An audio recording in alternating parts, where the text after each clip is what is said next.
ಆಧ್ಯಾತ್ಮಿಕತೆ ನಿಮ್ಮ ಒಳಗಿನ ಬೆಂಕಿಯನ್ನು ಜೀವಂತವಾಗಿಡುವ ಕಲೆ. ನೀವು ಇತರರಿಗಾಗಿ ಉತ್ತಮ ಕೆಲಸ ಮಾಡಿದರೆ ಅದೇ ಸಮಯದಲ್ಲಿ ನಿಮ್ಮನ್ನು ನೀವೇ ಗುಣಪಡಿಸಿಕೊಳ್ಳುತ್ತೀರಿ, ಏಕೆಂದರೆ ಸಂತೋಷದ ಒಂದು ಡೋಸ್ ಆಧ್ಯಾತ್ಮಿಕ ಚಿಕಿತ್ಸೆಯಾಗಿದೆ. ಇದು ಎಲ್ಲ ಅಡೆತಡೆಗಳನ್ನು ಮೀರಿದೆ. ನಿಮ್ಮ ಆತ್ಮವನ್ನು ಯಾವುದು ದುರ್ಬಲಗೊಳಿಸುತ್ತದೆಯೋ ಅದು ನಿಮ್ಮ ದೇಹವನ್ನು ದುರ್ಬಲಗೊಳಿಸುತ್ತದೆ.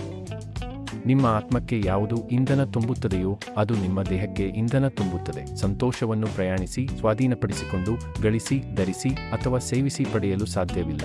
ಸಂತೋಷವು ಪ್ರತಿ ನಿಮಿಷವನ್ನು ಪ್ರೀತಿ, ಕೃಪೆ ಮತ್ತು ಕೃತಜ್ಞತೆಯೊಂದಿಗೆ ಬದುಕುವ ಆಧ್ಯಾತ್ಮಿಕ ಅನುಭವವಾಗಿದೆ. ನಿಮಗೆ ಹೇಳಿದ ಎಲ್ಲವನ್ನೂ ಪುನಃ ಪರಿಶೀಲಿಸಿ. ನಿಮ್ಮ ಆತ್ಮಕ್ಕೆ ಅವಮಾನ ಮಾಡುವುದನ್ನು ತಿರಸ್ಕರಿಸಿ. 06 ನಿಮ್ಮೊಳಗಿನ ಮೌನದೊಂದಿಗೆ ಸಂಪರ್ಕದಲ್ಲಿರಲು ಕಲಿಯಿರಿ ಮತ್ತು ಈ ಜೀವನದಲ್ಲಿ ಎಲ್ಲದಕ್ಕೂ ಒಂದು ಉದ್ದೇಶವಿದೆ ಎಂದು ತಿಳಿಯಿರಿ.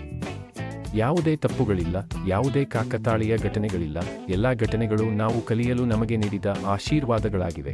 ಒರಟು ವಜ್ರದಂತೆ ಆತ್ಮವನ್ನು ದೇಹದಲ್ಲಿ ಇರಿಸಲಾಗಿದೆ ಮತ್ತು ಅದನ್ನು ಹೊಳಪು ಮಾಡಬೇಕು.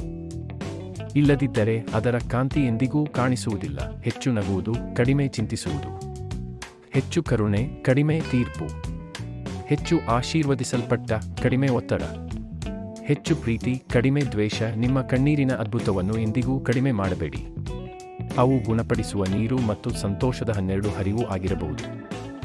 ಕೆಲವೊಮ್ಮೆ ಅವು ಹೃದಯವು ಮಾತನಾಡಬಲ್ಲ ಅತ್ಯುತ್ತಮ ಪದಗಳಾಗಿವೆ. ಸಂತೋಷದ ಜನರು ತಮ್ಮ ಆಂತರಿಕ ಪ್ರಪಂಚವನ್ನು ನಿರ್ಮಿಸುತ್ತಾರೆ. ಅತೃಪ್ತ ಜನರು ತಮ್ಮ ಬಾಹ್ಯ ಪ್ರಪಂಚವನ್ನು ದೂಷಿಸುತ್ತಾರೆ. 07 ನಿಮ್ಮ ಬಳಿ ಇರುವ ಎಲ್ಲವೂ ವರ್ತಮಾನದ ಕ್ಷಣವೇ ಎಂದು ಆಳವಾಗಿ ಅರಿತುಕೊಳ್ಳಿ.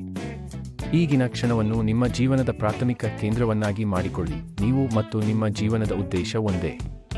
ನಿಮ್ಮ ಉದ್ದೇಶ ನೀವಾಗುವುದೇ ಆಗಿದೆ. ಕ್ಷಣದಲ್ಲಿ ವಿಶ್ರಾಂತಿ ಪಡೆಯಿರಿ ಮತ್ತು ಬ್ರಹ್ಮಾಂಡವೇ ಚಾಲನೆ ಮಾಡಲಿ.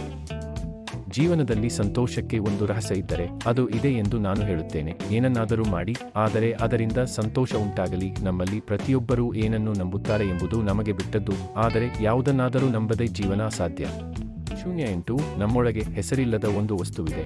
ಆ ವಸ್ತುವೇ ನಾವು. ಒಬ್ಬ ವ್ಯಕ್ತಿಯು ಇತರ ಸುಖ ಮತ್ತು ದುಃಖಗಳಿಗೆ ಅವು ತನ್ನದೇ ಆದಂತೆ ಪ್ರತಿಕ್ರಿಯಿಸಿದಾಗ ಅವನು ಆಧ್ಯಾತ್ಮಿಕ ಒಕ್ಕೂಟದ ಅತ್ಯುನ್ನತ ಸ್ಥಿತಿಯನ್ನು ತಲುಪಿದ್ದಾನೆ.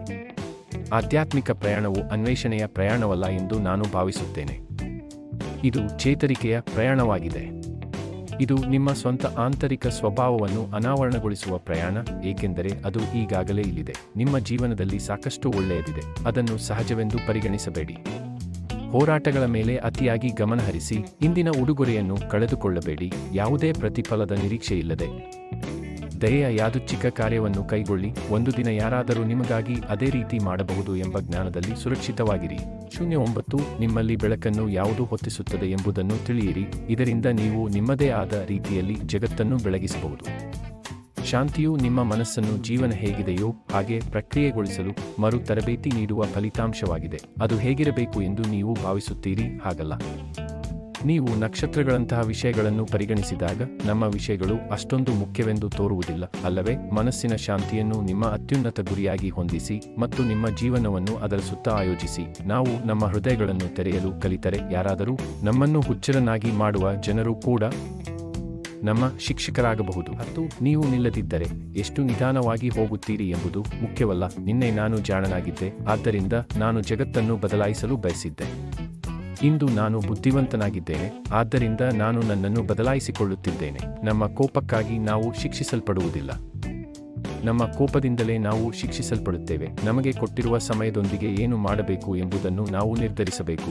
ಭಾವನೆಗಳು ಹಾದುಹೋಗುವ ಬಿರುಗಾಳಿಗಳಂತೆ ಮತ್ತು ಶಾಶ್ವತವಾಗಿ ಮಳೆ ಸುರಿಯುವುದಿಲ್ಲ ಎಂದು ನೀವು ನಿಮಗೆ ನೀವೇ ನೆನಪಿಸಿಕೊಳ್ಳಬೇಕು. 11 ನೀವು ಸುಪ್ತಾವಸ್ಥೆಯನ್ನು ಪ್ರಜ್ಞಾಪೂರ್ವಕವಾಗಿ ಮಾಡುವವರೆಗೆ ಅದು ನಿಮ್ಮ ಜೀವನವನ್ನು ನಿರ್ದೇಶಿಸುತ್ತದೆ ಮತ್ತು ನೀವು ಅದನ್ನು ಅದೃಷ್ಟ ಎಂದು ಕರೆಯುತ್ತೀರಿ. ಜಾಗೃತಿ ಎಂದರೆ ನೀವು ಯಾರು ಎಂಬುದನ್ನು ಬದಲಾಯಿಸುವುದಲ್ಲ, ಬದಲಾಗಿ ನೀವು ಯಾರು ಅಲ್ಲ ಎಂಬುದನ್ನು ತ್ಯಜಿಸುವುದು. ನಿಮ್ಮ ಸಹಾನುಭೂತಿಯು ನಿಮ್ಮನ್ನು ಒಳಗೊಳ್ಳದಿದ್ದರೆ ಅದು ಅಪೂರ್ಣವಾಗಿದೆ. ನಿಮ್ಮ ಪವಿತ್ರ ಸ್ಥಳವು ನೀವು ನಿಮ್ಮನ್ನು ಮತ್ತೆ ಮತ್ತೆ ಕಂಡುಕೊಳ್ಳಬಹುದಾದ ಸ್ಥಳವಾಗಿದೆ. ಪ್ರತಿಕ್ರಿಯೆಯ ಜೀವನವು ಬೌದ್ಧಿಕವಾಗಿ ಮತ್ತು ಆಧ್ಯಾತ್ಮಿಕವಾಗಿ ಗುಲಾಮಗಿರಿಯ ಜೀವನವಾಗಿದೆ. ಒಬ್ಬನು ಪ್ರತಿಕ್ರಿಯೆಯಲ್ಲ, ಕ್ರಿಯೆಯ ಜೀವನಕ್ಕಾಗಿ ಹೋರಾಡಬೇಕು.